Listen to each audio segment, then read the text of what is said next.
All right, welcome everybody. This is Derek Bodner, joined by Rich Hoffman on this week's Sixers Beat.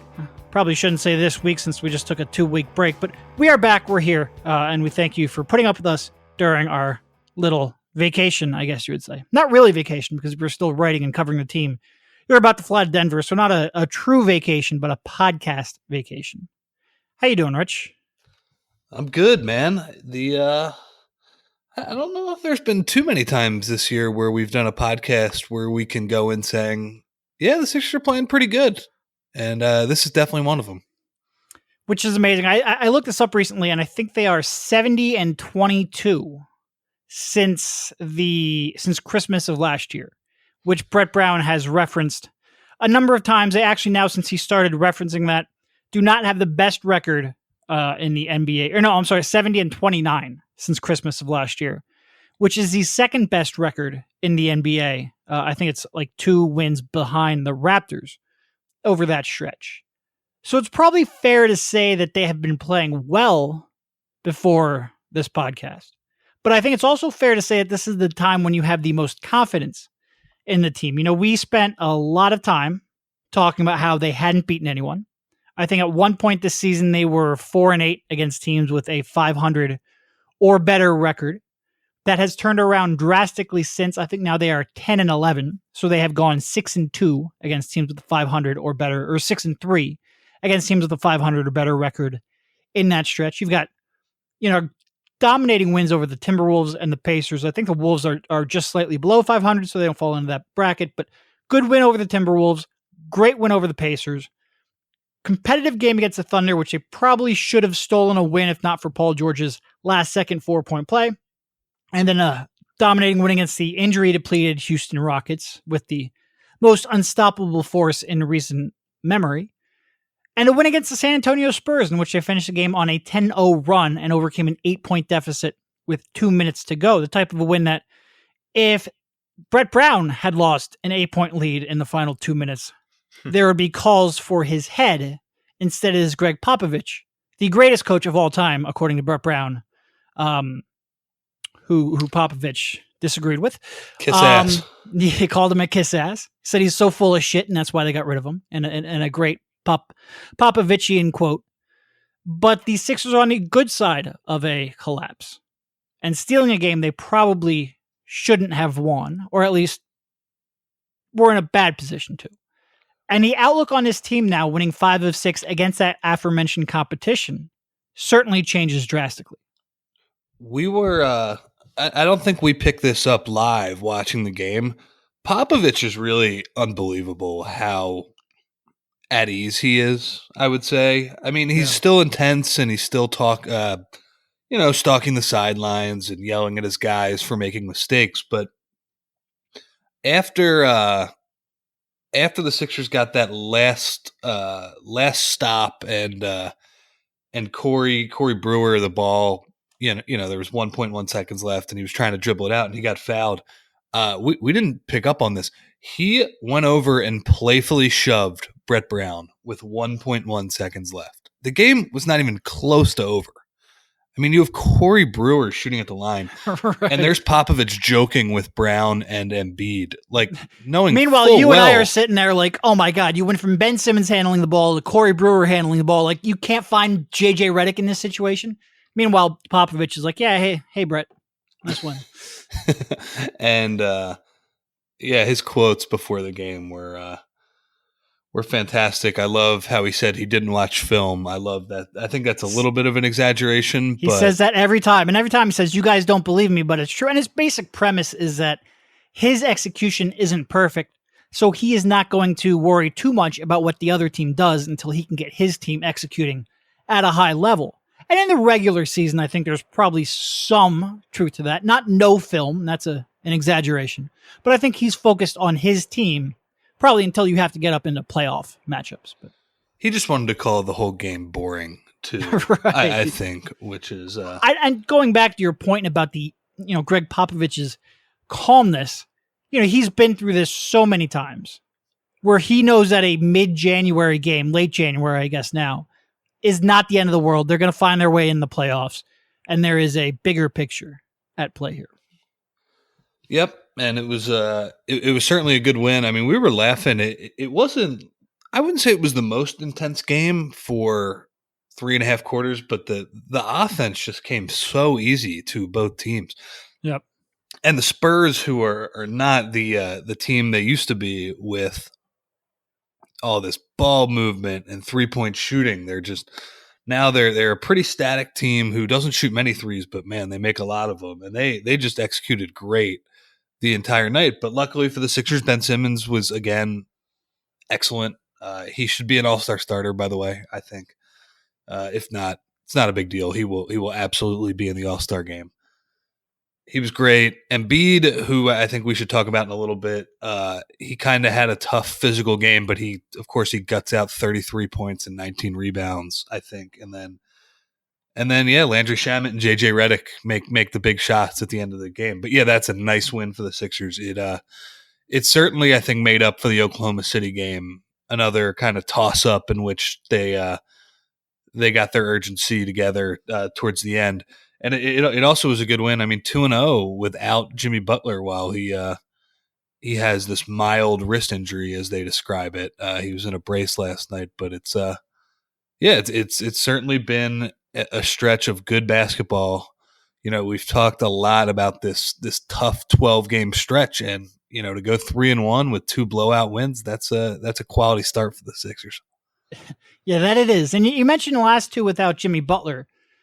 And that is, I mean, those were 2 games where you would have counted on Butler to defend James Harden, where you would have counted on him to defend DeMar DeRozan, and to make do without him. I mean, the Sixers didn't win that game last night on the backs of their defense, but to come out of those 2 games with 2 wins, it has been, we talked a lot about this upcoming stretch of basketball. I don't think we were wrong to do so. Like, Brett Brown talked about it a lot. Joel Embiid talked about it a lot. Everybody was super focused on this stretch.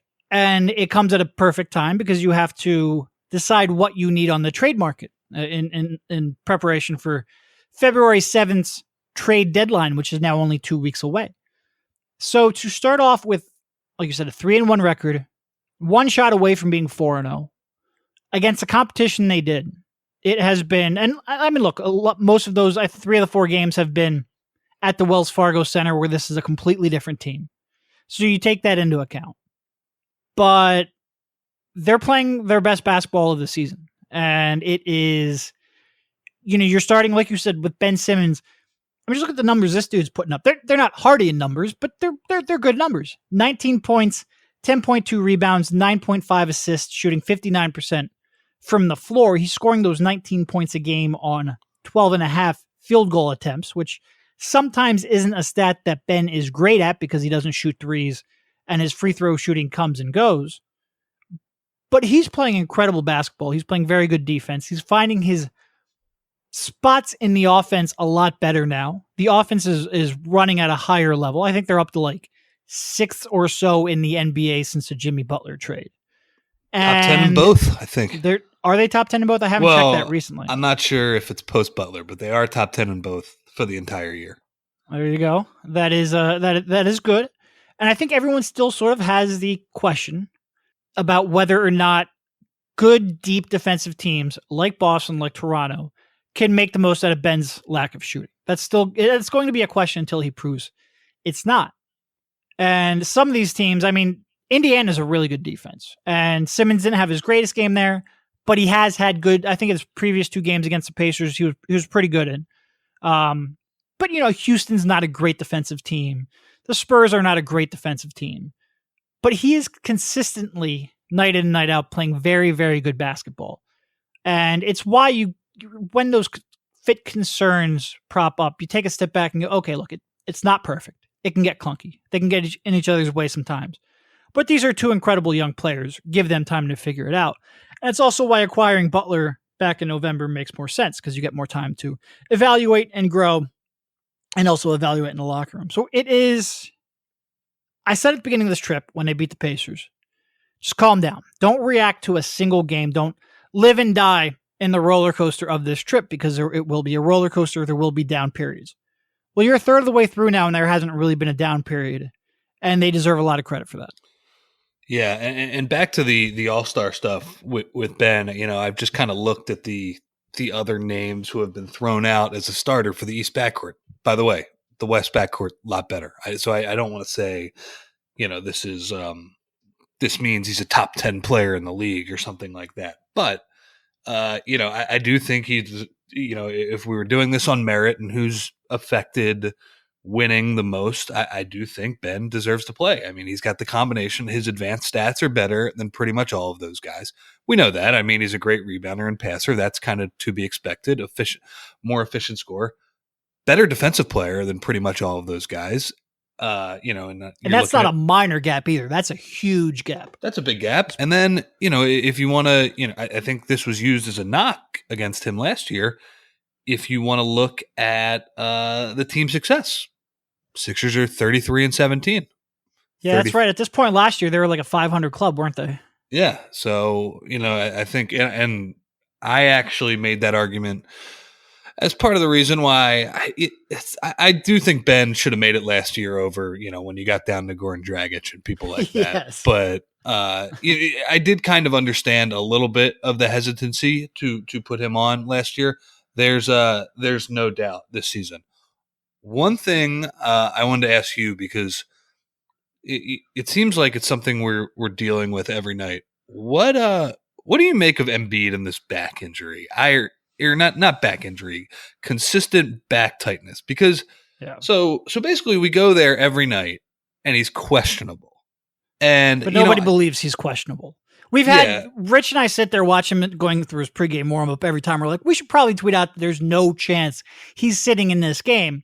And we back off of it for the 1% chance that he does sit and we look like fools. But every day we come there, it says he's questionable. We go, yeah, but he's not sitting out a national TV game against the Houston Rockets. It's a feel thing watching those workouts too, because I have never seen somebody goof around more before a game. And you know what, man? Like I know some people will be like, why isn't he working harder on his game? If it ain't broke, don't fix it. But if anybody can get down there and watch his workouts before a game, I would highly recommend it. Like, he shoots 15 left-handed threes in a row and just is laughing, drawing crazy fouls, shooting floaters that might hit the scoreboard. I saw on Reddit, somebody took a video of him, before every game, he pretty much plays 2-on-2 against 3 of the Sixers coaches, and he teams up with Chris Babcock most of the time. And somebody posted a video of this on Reddit of him being animated with Babcock. And they thought it was like, he actually presented it as like legitimate Discord, like Joel Embiid is fighting with his coaches. No. And it's like, no, that's Joel Embiid before the game playing a 2-on-2 game of basketball where he's overly animated and trying to, call bullshit fouls in a meaningless 2-on-2 scrimmage. But that is the way Joel Embiid prepares for a game. So what do you think about this? Because every night he's questionable. It seems like every night it's weird. I thought his back looked better, or he moved better against Houston, and then last night looked like more of the same. It looks like he starts slower in these games and gets stronger as the game goes on. It's not great though, right? That he's every night he's talking about dealing with this tightness in his back. Are you asking me whether a 7'2", 280+ pound big man with a history of stress fractures in his back, or not a history of, but who has a stress fracture in his back in his past, is complaining about back tightness and whether that concerns me? What would you do? I know it concerns you, but and here's the thing: we no idea if there's any correlation between those two. No idea if there's any significance in this back tightness. Like, it could just be something, and it probably is. Like, they're treating it as something that you just kind of play through and it comes and goes. And there's nothing structurally wrong. And it's just something that he's going to have to manage for right now. That's certainly how they're treating it. So I don't want to draw any line between his previous back problems and that. It's more my panicking because this is your franchise. This is the most important person, not just player, in your franchise. And you're overly cautious about that. What do you do? I mean, I'd love to see him get a night off. Maybe that's the Lakers, during that road trip. You get them off. They play the Nuggets Saturday, and then they play the Warriors on Thursday. If you can sit him between Saturday and Thursday, maybe that can help him recoup a little bit. Or you just look at it and you've got the All-Star break. You've got the Knicks on the 13th, right before the All-Star break, after this just brutal 12-game schedule. And also, that will be the third game in 4 nights. Maybe sit him against the Knicks, give him a solid 9 days off during the All-Star break, and come back against the Heat on the 21st, and maybe see if that can cover some of that ground. You've got a built-in rest period. And by the way, I'd love to see him not play in the All-Star game. He won't. And that's not exactly the most high intensity period of basketball that he's going to play in. So it's probably not too big of a deal, but I'd love to see him get as much rest in that time period as possible. Cause I don't think like he's not sitting against the Warriors. Like I don't see that happening. I don't see him sitting against the Raptors who kick his ass every time. And he's probably pissed off about that. I just don't see it unless something happens. I don't see him sitting out those games. I don't see him sitting out any night though, man. No. These games are all like, I think he's at the point where he would agree like a few weeks ago to sit out against the Hawks. I think he's okay with that. He's getting better with that. The problem is there's no Hawks on the schedule until the All-Star break, until the Knicks game. And it's like, will he sit out in LA? A national TV game, maybe against LeBron if he comes back? No chance, no shot. Will he sit out against Denver if Jokic doesn't get suspended for that game, which I don't think he will? At least hopefully not. I'd like to see those two. No, I don't know. It's kind of, you don't want to be negative because he is playing great as always, and the Sixers are playing great with him. But yeah, it's just this kind of little black cloud that's hovering over every game. That he's pretty much questionable. And yeah, I don't know what the answer is. I don't know if it's something that a little bit of rest would do wonders for. If that's the case, then I think I'd be beating the drum harder for him to sit out. But yeah, it's I don't know. It's just not great every night when your 7'2" franchise center is talking about, yeah, man, my back was bothering me again tonight after the game. No, and he doesn't even really mince words about it. Like he's pretty open that like, yeah, it's tough. Not ideal. I agree. Meanwhile, he's averaging 30 points, he's playing 13 rebounds, yeah. 3.5 assists over his last 10 games. So he's getting through. And he's averaging pretty much a point a minute. That's what those slow starts too. I mean, he's playing great in the second halves of these games too. Which is a complete role reversal from what we complained about earlier when he'd come out and average 20 points a game in the first half and then only average 10 and 5 in the second half. No, he's been incredible. He really has. So Corey Brewer, huh? Oh, he is my favorite player. We were just cracking up. The Houston game was just a delight. When he face guarded James Harden on the floor as the ball was being advanced 50 feet behind him. I mean, the reaction, it's like in like wrestling, the pop that got from the crowd was it was unbelievable. And then he drew I think he drew an offensive foul on Harden on a push off on a similar thing after the inbounds, like a couple minutes later. And then you add in the Embiid block and that place just went in an uproar. That was one of the most energy I've seen in that arena in quite some time. And he really was a catalyst for it. He does this thing too. He drew the foul against Harden on Monday, but there was also, I believe, a play last night where he drew a foul against DeRozan in the backcourt. I think my favorite thing is when Brewer draws kind of a bullshit offensive foul when he's just being pesky in the backcourt, and he pumps his fist in a way, just like, yeah, I did that. It's awesome. I mean, watching him just run, he has the nickname, and I write it on Twitter, in my pieces at The Athletic, whenever I can. The drunken dribbler might be my favorite nickname ever. He looks like he's drunk at all times when he's running. And I mean, he's done, for a guy who they picked up off the scrap heap, basically, he has done an excellent job filling in for Butler these last 2 nights. He has provided energy. And I think Brett mentions this a lot. It's kind of amazing how good a shape he's in for a guy who was just signed to a 10-day. It's not like he was playing in the G League. It's not like he was playing, in Europe somewhere. He's playing superheroes with his kids, he said. Right. He's been great. And I mean, it's funny because every time Brett had mentioned him before, the first thing they brought up is, I mean, we signed him first and foremost because he's a great guy in the locker room. And Good people. Good people. Yeah, it's a Brett thing. I don't have any feel for that. It seems like he's a great guy. It seems like his smile is just infectious. But for him to actually add some on-court value, we were laughing pretty good last night when he got the ball at the end of the game. We were like, "There's no way he's making both of these." For him to go 1 of 2 in that situation actually was pretty good. Well, not only that, but you've got a guy called the drunken dribbler trying to beat a press. It was a little hectic. He easily could have dribbled the ball off his foot there. That would. But yeah, he's just fun to watch. I mean, he just plays his butt off, and look, I have not been a fan of his game in the past.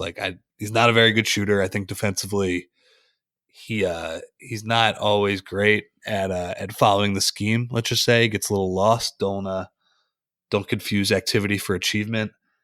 I do think though that he was a solid pickup for these guys, and it'll be interesting to see what they do with his contract. I would almost guarantee he gets a second 10-day contract, but if Butler continues to be out and Brewer, they keep winning with Brewer, and he continues to make strides in the locker room. I know they always talk about how willing he was to talk to the younger guys. Like, he's not afraid to go over and tell Embiid what he thinks I think in a more positive way than when we framed it with Butler, just encouragement and maybe just giving him some tips. So yeah, I would assume they will keep him, but regardless, these first 8 days of Corey Brewer, I mean, they've been a delight. Yeah. They really have. And look, on the one hand, it's great they have him now. I think barring, basically, I think they should forget the 10-day. Give him a minimum contract for the rest of the season, a prorated minimum. Agree. And if you have to get a new roster spot, so be it. Like, nobody's going to lose any sleep. There's a reason he was not available for so long. And I mean, you don't have to look too much farther than his nickname is the drunken dribbler, and he shoots 28% from 3 to realize his limitations.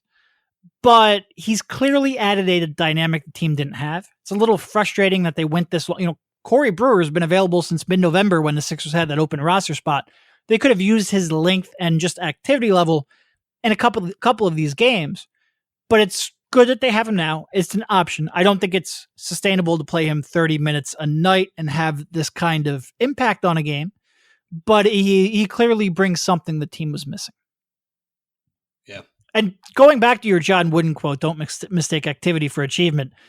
And you pointed this out at the game last night. Boy, was there no better representation of that when Patty Mills and TJ McConnell were going after each other.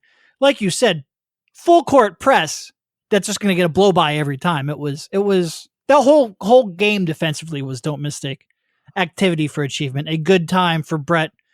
I think he brought that out against the Rockets, where they didn't want to over-rotate to try to stop Harden. And it was a good time to bring it up because it became very relevant against the Spurs as well. Yeah. He's been great. And what you think we're going to see Butler pretty soon here? That's a great question. We were sitting there in the hallway outside of the Spurs locker room, and you saw Jimmy Butler walk by, and he, look over, and I say, "Hey, is that something on Butler's wrist? Like, is that a cast or a brace?" And we walked by, and he had it on him, and he pled the fifth on exactly what it was. But then you see him at the training table, and he's twisting his wrist and extending his fingers, and you could see they're trying to see where that discomfort is. Brett Brown makes it seem like it's nothing serious, like like it's a short-term thing, like he is day to day, and he probably is. But it's I think risk can be something that can occasionally be tricky, and you hope this isn't the case. Yeah. I mean, it's also his right wrist too, which is not great for a right-handed basketball player. Yeah, and even with him out of the lineup, there are still whispers from national people about his situation. I mean, it's not whispers. I mean, people are going out and kind of saying. I mean, I think I haven't listened to it yet, but apparently Zach Lowe and Jackie McMullen were pretty adamant that things are not great. The phrase they used was he's on thin ice with the organization, which, I know all fans want to believe everything is good and that all reporters are just out to cause controversy and be evil. But those are two pretty well connected.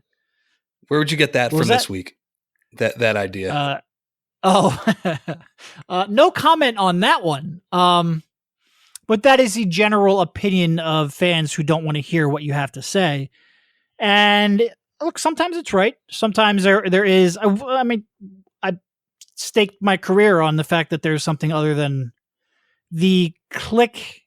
I don't want to call it clickbait, but to incentivize clicks, that there was a different way. And that's why I went the Patreon route. And that's why I believe in what The Athletic is doing. But there's also a lot of really incredible reporters who stake their reputation on being right. And it's sort of the job of the readers and listeners to separate who is who. And there are some credible people who are raising concerns. So we'll see. We'll see. I liked his samurai headband in the Oklahoma City game. It was certainly a good look. I liked it. Yeah. That was, I mean, it feels like so long ago because we had, the Brewer pissing off Harden and then last night's crazy game. That was another crazy ass game. Yeah. Brett going with the press at the end of the game. It's too bad. It's a shame that didn't work because they did not defend the Paul George play well. And then you had Embiid trolling Westbrook, not only after that game, but also after the Houston game. There was like a little dig at him. How great was Embiid last night when the rat ran over the room on the roof? It was, I assume that's what it was. It sounded like it, but something small running across the roof right above us. I'm not sure there's that many options outside of that. Anyway, if you haven't seen Embiid's reaction to that, he was answering a question and he completely stopped what he was doing. He looked legitimately scared too. Like, that's a 7'2" human being going like, "Holy crap, that's a rat." It was. It could have been a really entertaining, maybe not for the rat, but it could have been a really interesting post game press conference if that had come out a little bit differently. But yes, he was. Go watch the video. I think Dave Uram posted it on Twitter. Go check it out. So what else we got? Trade deadline. Zaire's back, kind of. Zaire and Justin Patton are in Delaware. Patton is cleared for a little bit more. I think it was phrased as limited and controlled contact in practices, whereas Zaire Smith will take part in non-contact portions of Blue Coat practices. I don't think either of them are necessarily like close. I don't think their return is imminent, but it's progress, which is good. We've got the trade deadline coming up. I guess real quick, outside of Brewer, one of the big changes in the rotation has been Bolden. And he's been playing a lot more, well, just a lot more, but also he's been playing more as a 5, as the only big on the court, without Embiid, without Muscala, without Johnson. How do you think he has looked, I guess? Yeah, they've basically swapped him and Muscala. Muscala kind of becomes that backup 4 who comes in with Embiid the second time when Embiid comes back, and Bolden plays more 5. I wish I did a little more prep for this. I don't have like the numbers in front of me, but I like how he's looked. He's obviously a way better rim protector than Muscala is. I don't think that's shocking to anybody. I think the worry is when you play Jonah at backup 5, that first group, when it's like 6 or 7 minutes in the game, you have Bolden, Simmons, and TJ all on the floor at the same time. And we saw that against Oklahoma City. That group can really have trouble scoring. But I don't know. Bolden seems like he's been making a few more threes lately. That's good. And I like it. I mean, it seems like he's pretty decent, at both positions. I think it's fair to say it's pretty easy to play four for the Sixers, especially when you have Embiid next to you. Like, unless you're just not an NBA basketball player, I don't think you're gonna find a lot of trouble when you play next to Embiid. But yeah, I mean, his activity level is excellent every night. Seems like he's he's not fouling 800 times anymore. He had that great sequence. Now he might have fouled Aldridge on one of these too, but it wasn't exactly called. And he had two blocks, and then he runs down four for the dunk. I like what we've Had seen. 4 blocks against Houston too. Yeah, he gets so many 3 on Harden. He gets so many on-ball blocks too. Yeah, he had a couple against Harden that were it was impressive. He just kept moving backwards, and then at the last second, he threw up his hands trying to not foul Harden. I like what we've seen from Bolden recently. Again, I mean, I think my concerns for him in a playoff series are almost all at the offensive end, but yeah, I think that tweak has worked. Get Muscala shooting next to Embiid. I mean, we were laughing the other day. I think against Oklahoma City, Muscala was like a plus 17. He didn't even play well. Like he was like one of. I think he made 2 shots. He was like 2 of 6 from 3. So yeah, I do like that switch. We will see, if it continues to work. But yeah, TJ. So the spacing is a little tough with that first unit. the number's not great, and I didn't, like you said, I sprung this on you. I was surprised when I looked up the numbers. They're giving up in lineups where Bolden is on the court without Embiid, Muscala, or Amir Johnson. They're giving up 118 points per 100 possessions. Not great, Bob. Which is hashtag not great. Muscala. Now, I think that is noisy. I think part of the problem is that they give up a lot of defensive rebounds, or offensive rebounds, I mean. I think they have like a 70% defensive rebounding rate, which is really bad. And I think that might track a little bit with what I see out of Bolden. I think he is aggressive in his rotations, not to the point of Rashawn Holmes, where he's completely out of position, but he is aggressive as a weak side shot blocker. And as a rotator, he is willing to go out there and, play the pick and roll a little bit more aggressively. And I think that opens up some rebounding opportunities. I think part of that bad number is the lineups he's on the floor with. When you're on there without Embiid, a lot of times you're on there with a lot of the backups. And it's no secret that the Sixers don't have a whole lot of depth in terms of perimeter defense. And I think part of that is just noise. We're talking about, I think, maybe 150 possessions. So it was not the largest sample size. That is, to me, Brett Brown has mentioned that he thinks Jonah is more of a 4 than a 5. And Brett, one of my critiques of Brett is that he has a little more of an old school look on bigs. He goes point guard, wings, big men. And I think he mentioned that last night. You can see in his rotations that he likes a stretch 4 more than he likes, like a Wilson Chandler type at a 4. And that's probably where I disagree with him the most, at least in terms of his lineups and rotations. So I think he looks at Bolden as if we can improve his shot, he can become a 4. I look at him if he can get, maybe a little bit stronger and improve his defensive awareness, he can be a real X factor in terms of switching on the perimeter, making rotations, and being a presence at the rim defensively. And Spike will love this. You can put shooters around him, and his diving to the rim can at least be beneficial offensively. So I think long-term, he's best as a kind of havoc defensive 5. And that might not be now. I'm not sure his awareness, his recognition. I think his instincts are already far better than, say, Rashawn Holmes. But I'm not sure you want to rely on a rookie at the 5 spot defensively in the playoffs. So it'll be interesting to see what they do, who they target in the trade deadline, how much they really trust what Jonah Bolden is doing.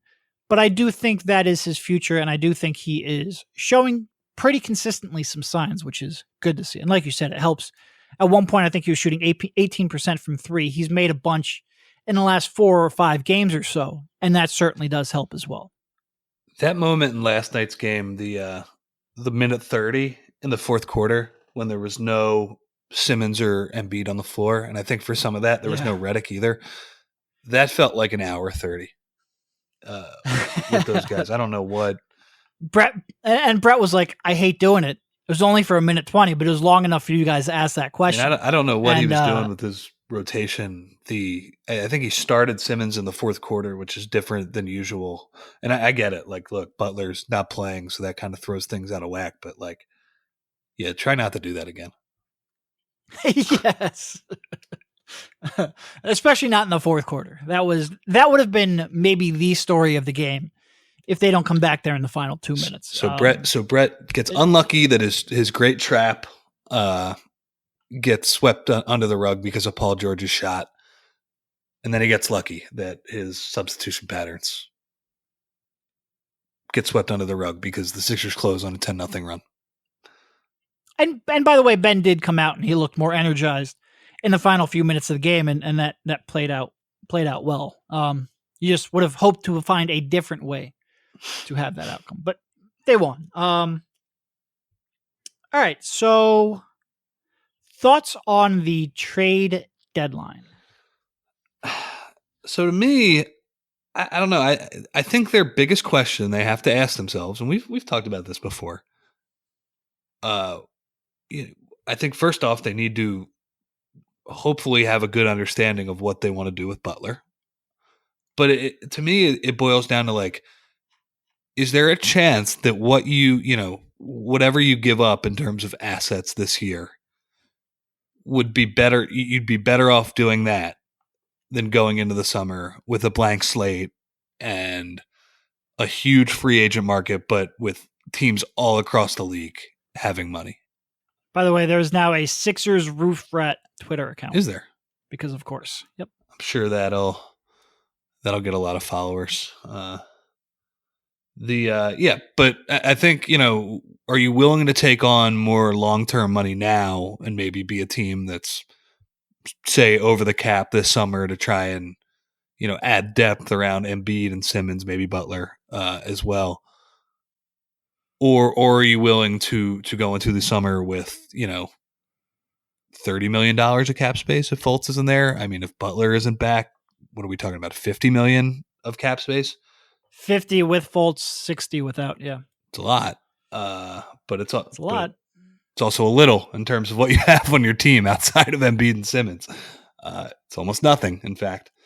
And I think that's kind of the philosophical decision the Sixers are going to have to make. I do think there are people that can help them. I was talking with a writer last night who was pretty adamant that they should go after Memphis and not Mike Conley, but guys like Justin Holiday and Jameis. Is it J. Michael? How do you say that name? Green.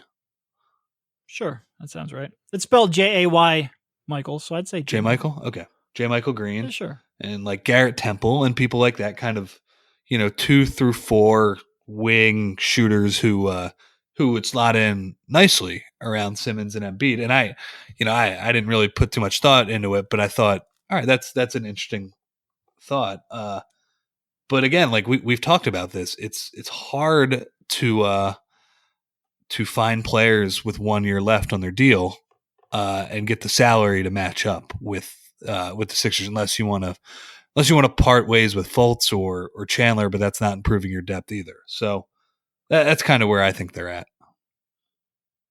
Yeah, Garrett Temple's a good name to throw out there on the final year of I think he's owed $8 million this year. So he's to me would be interesting. He certainly will help your shooting. But I think you hit the nail on the head.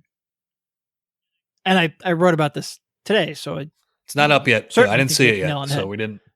It was not up certainly when we started recording this podcast. It was going through a final vetting process. Not a vetting process. It was being turned into English because I'm not really a writer. But it is, do the Sixers really think they can contend? And are they confident that this is the core to contend with? Because there will be moves. I think the Hawks are the easiest place to turn to. You could take on Dwayne Dedmon and Kent Bazemore's contract. And Bazemore's owed like $20 million because he was signed during that silly season in 2016. But he's got 1 year left at $20 million. If you keep Bazemore and you keep Butler, you're basically out of free agency next summer. So do you look at this roster, this team, and say, look, with those two, we feel confident in making a run to the NBA Finals? Because that's really what you have to. We talk a lot about the dwindling options the Sixers have in getting, high level, long term contributors on this roster, and it's true. Like, they do not have the assets to trade that they once did, and a lot of people are uneasy relying on free agency to add those pieces because of what happened last year.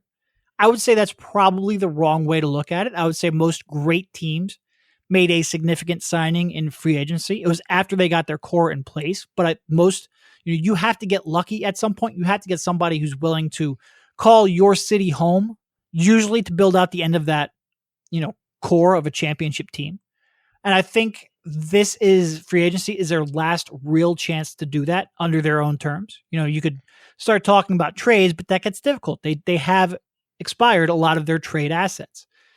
So it doesn't even have to be like a Klay Thompson type. It could be a Malcolm Brogdon or even a Tobias Harris who's, really good, but there are options out there beyond the top of the top of the top. This isn't going into with a LeBron or Paul George or bust mentality. It's not going in there with a Klay Thompson or Kawhi Leonard or bust mentality. But giving up the ability to go out there and try to add another piece like that, you have to be real confident that who you're grabbing now is going to get you to where you need to go. And that is why, should they do that? I don't know.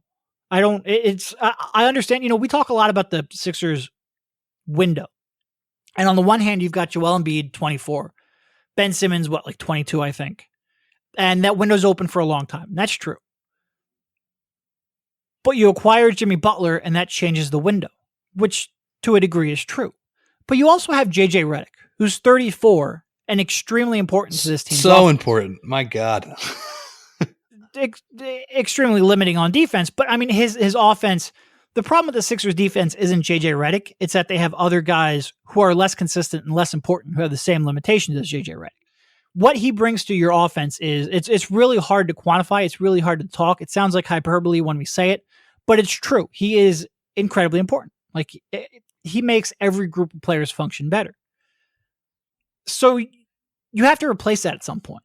And it's not just replacing him with Kent Bazemore. So how do you do that? I don't know. But giving away that kind of flexibility, it's good that you make this decision after this tough stretch of games. And it's good that you make this decision after you get a couple more weeks with Jimmy Butler in your locker room.